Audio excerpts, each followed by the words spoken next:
Hey guys, BMU here. So I just wanted to sort of talk about the game in general, as well as some of my thoughts and feelings as a long time, trading card game player. I've done many digital and paper card games such as Hearthstone, reaching high ranks, Runeterra, Magic the Gathering, and more recently Pokemon as well online.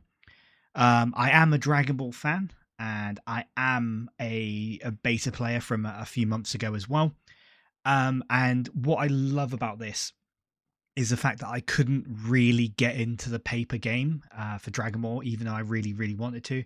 I come from a fairly small town where the nearest sort of card shop, if you will, or gaming place is around a 45 to 1 hour drive. And Dragon Ball wasn't massively popular in that store. So it would have been, 1 to 2 games a week if I was lucky. And it seems a massive investment in time and money to do that. So that's my reason why I really like this game. Among other things, it gives me that opportunity to play, and I'm sure it will give a lot of other people opportunities to play as well. Now, the big question is it fun? I am absolutely loving it at the moment. There's a few things that needs to be addressed for sure. But is the game fun to play? Yes, it is. I'm in a unique spot where I have disposable income. So that kind of helps the fun factor, if you will. If I was a free to play player, which we'll talk about in a little bit, might not be as fun. But the animations are clean. The gameplay is well thought out. I'm having matches whenever I want them. So I'm not having to wait, 5, 10, 15 minutes in a queue. Matchmaking's a little bit janky at the moment, but again, something we'll talk about. So the big thing is monetization model. Right now, a card pack is around 100 gems, which is around $1 or 80 pence for us here in the UK, roughly 80 to 90 pence. Is that a fair price for a digital pack? It's about in line with most other online TCGs at the moment. The cost for collection, so I've put in around £100 and probably 20 or 30 hours now. And I pretty much have a full collection, bar a few super rares, which again, because I've been fairly unlucky, I think, haven't got them. But I've been able to craft loads. I've got loads of wild cards ready for like when the next set launches.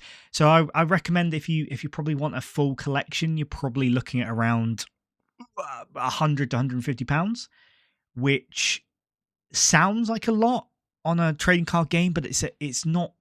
Right now, I don't think it's meant to be free to play friendly. I think they're using it to generate income on the back of the success of the paper version. So, and when you compare it to the paper version, you're probably looking for a full set. If you're really lucky, maybe a case, which is upwards of a couple of £100 at the very minimum, and that's without price inflation, which we're seeing a lot of at the moment in the world. So free to play friendly, yeah. I mean, you can have fun with it. If you're a Dragon Ball fan, you don't want to be super competitive. You don't want to, come on and win every game. Then is it free to play friendly? Kind of. You'll get a couple of starter decks. You'll probably be able to get a few boosters within, a few days. Maybe sort of a 10-pack pull within a week, if you will. That isn't great for new players. Like generally, you want 3 to 4 wins to be a pack, essentially. Maybe like a daily bonus of an extra pack. You're probably looking at around 15, 20 packs a week is generally where you are considered free to play friendly. Is Dragon Ball Super Fusion World free to play friendly right now? No, I'm afraid it's not. It does require some investment. One of my friends is able to do a fairly competitive Beerus deck for, I think he put in about £30, which isn't, in the grand scheme of things, is not too much money at all. The good thing is once the sort of supply and demand of the paper comes down, you will be able to access the secondary code market. So if those are not aware, all the physical boosters also have a code on them for packs redeemable within the client. So Pokemon does this. So it's very, there's websites dedicated to the buying and selling of code packs for Pokemon, which means that, the boosters after the first couple of weeks of them coming out are extremely affordable. You're talking I know, 10, 20 cents per code. And I suspect Dragon Ball will go somewhere similar as well with that. So in the future, once the initial hype sort of calms down a little bit, it's going to be much more, low cost, probably more free to play friendly as well. I would like to see a battle pass implemented, a free one, and of course a paid one.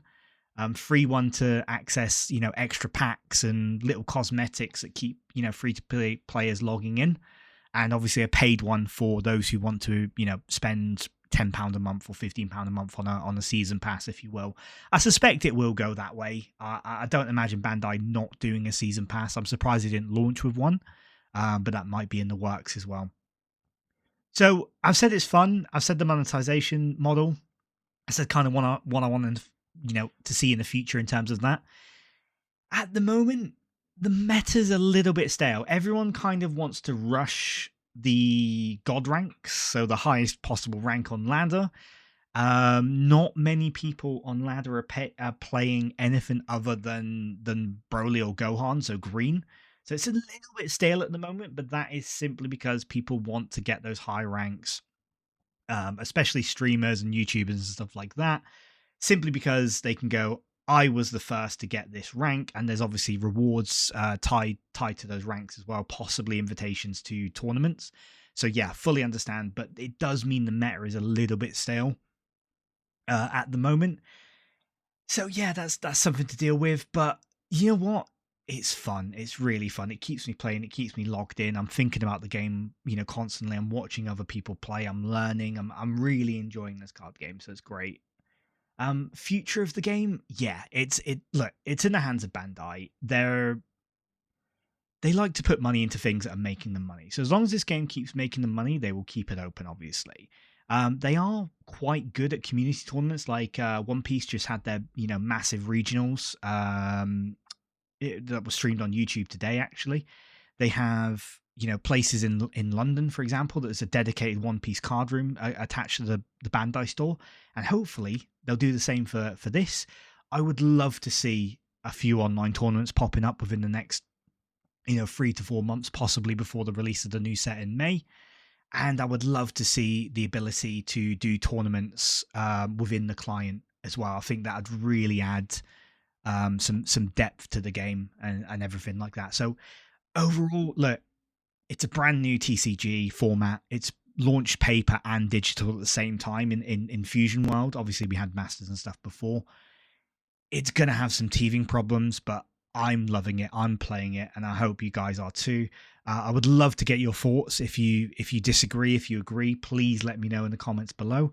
And I am releasing content steadily of this game of deck guides in the form of shorts, little clips, as well as full games. So yeah, if you guys are enjoying, don't forget to hit the subscribe button, don't forget to hit the like, and share it with your friends. It really, really helps. Other than that, guys, I will leave you to your day, and yeah, let me know what you think. Bye bye.